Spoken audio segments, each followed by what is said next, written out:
Morning, ladies and gentlemen. So the project at hand, I picked these two bikes up not too long ago. The price was right. The only problem, no title, and they both need a lot of attention. But these things are super popular nowadays. They're two 1977 Trail 90s. Both of them, let's see, I think one of them is from 74, 74, this one, and this guy is from 74 as well. So the carburetors are completely locked up, the old ones. So I had to take this puppy off, and I went on Amazon. You can go online anywhere. The parts for these things are like super cheap. So I believe this is the factory carburetor. You can see it's got the low and the regular for the fuel shut off side mounted. I was able to go on Amazon, and I think for 16 bucks I got a brand new carb. But the only problem with this one is that the fuel inputs are mounted forward. So on this one, the original, it would have been mounted like that, and you see where the fuel inputs go straight back this way towards the engine. On the new one, they stick out. So what I had to do is take the tank off, because the stock fuel lines are just not long enough to make it around and curve and go into this one. Like I said, this was 16 bucks on eBay. It comes with carburetor linkage, two handles for your left and right, one to hook up your cable into, this one right here. Part number for these is F801039. Wow, there's a fire out here, and there's just ash falling on me right now. It's like snowing almost. I don't know if you guys could see it.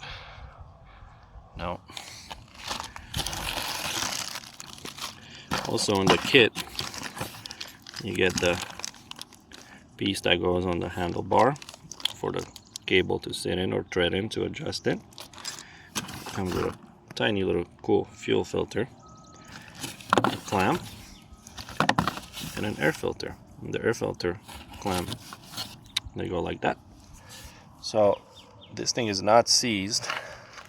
Neither one of them were seized. The oil looks really clean in both of them. So I'm gonna pressure wash this one now that I have the seat off, get all that crud out of there.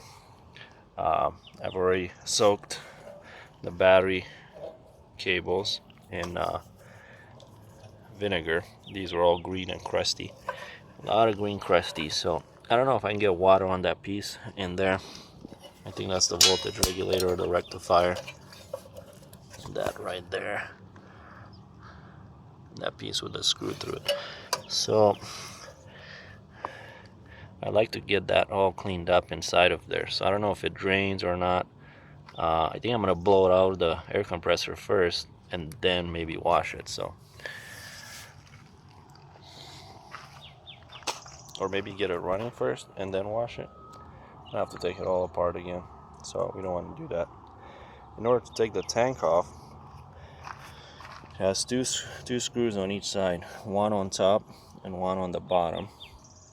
The ones up top are these little puppies right here, and you need a 10mm for them.